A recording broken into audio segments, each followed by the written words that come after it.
मित्रों, कुछ ऐसे विषय हैं जिनको लेकर विज्ञान और अध्यात्म में हमेशा से मतभेद बना रहता है।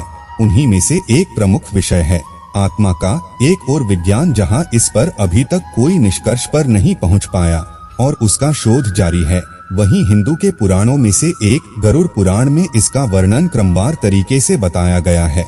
जैसे आत्मा होती क्या है, उसको मुक्ति कैसे मिलती है, वो परलोक कब जाती है। इसी से जुड़ा एक और प्रश्न है कि आखिर शरीर का वो कौन सा अंग है जहां आत्मा रहती है। तो आइए शुरू करते हैं आज का वीडियो और जानते हैं इस प्रश्न का उत्तर। गरुड़ पुराण के अनुसार जीवन मृत्यु के अद्भुत रहस्य को बहुत ही सरल तरीके और सुव्यवस्थित ढंग से समझाने की कोशिश की गई है। यही नहीं, सनातन धर्म में मृत्यु पश्चात इस पुराण को सुनने का प्रावधान भी है। मित्रों, माँ के गर्भ धारण करने के बाद माता पिता के भाव के अनुकूल उनके आसपास एक सूक्ष्म स्पंदन वाला एक स्थान बन जाता है।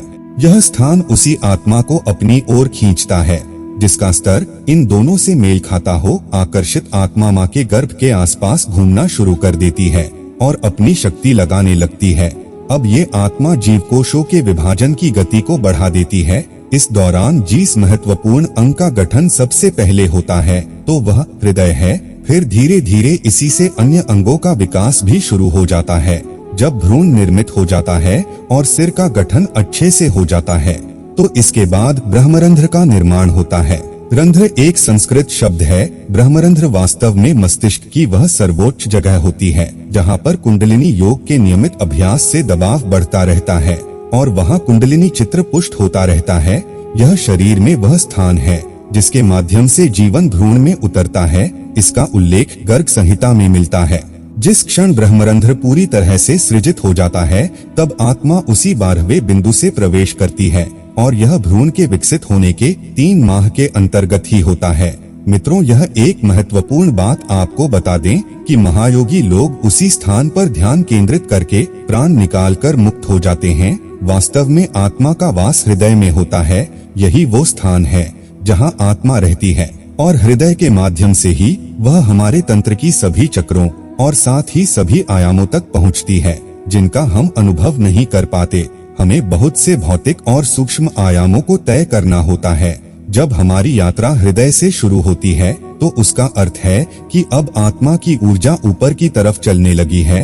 वो आत्मा जो हमारे हृदय में रहती है, वहीं से ऊर्जा बिना किसी बाधा के सारे चक्रों तक पहुंचती है। शरीर में 114 चक्र हैं, जिनमें से अंतिम 2 चक्र शरीर के बाहर स्थित हैं। यदि आपकी भौतिकता से परे एक आयाम आपके भीतर एक निरंतर सक्रिय प्रक्रिया बन जाता है तो कुछ समय बाद ये 2 चक्र जो आम तौर पर निष्क्रिय होते हैं, सक्रिय हो जाते हैं। यदि वे सक्रिय हो जाते हैं तो आपके स्तर पर एक एंटीना होता है जो आपको जीवन का एक निश्चित दृष्टिकोण देता है। इसी के साथ आपको यह भी बता दें कि ब्रह्मो उपनिषद में आत्मा की 3 अवस्थाएं बताई गई है: जागृत, स्वप्न, सुषुप्ति और तुर्य अवस्था। जागृत अवस्था में जीव आत्मा का वास आँखों के बीच, स्वप्न अवस्था में कंठ में और सुप्ति अवस्था में हृदय में होता है। जैसे सूर्य एक जगह रहता है और उसका प्रकाश दूर तक फैला रहता है, उसी तरह जीव आत्मा का वास एक ही जगह होता है और उसकी चेतनधार पूरे शरीर में बिखरी होती है। तुरीय अवस्था के बारे में आदि गुरु शंकराचार्य ने बताया है कि इस अवस्था में सभी दृश्य तथा ज्ञान का विलय हो जाता है। केवल पर ब्रह्मा के समान निर्विकल्प निर्विचार शून्य अवस्था प्राप्त हो पाती है। इस स्थिति में सभी विकल्प समाप्त होकर केवल ज्ञान ही शेष रह जाता है। यही जीव आत्मा की मुक्तावस्था है। ऐसी अवस्था में पहुंचने के लिए कड़ी साधना की जरूरत पड़ती है। इस अवस्था को प्राप्त करना साधारण मनुष्य के बस के बाहर है। उम्मीद करते हैं आपको इस सवाल का जवाब समझने में आसानी हुई होगी कि आत्मा का वास शरीर में किस स्थान पर होता है। हमारी इस वीडियो को लाइक व शेयर करना ना भूलें और ऐसी ही आध्यात्मिक जानकारी के लिए सब्सक्राइब करें हमारे चैनल माया लोक को।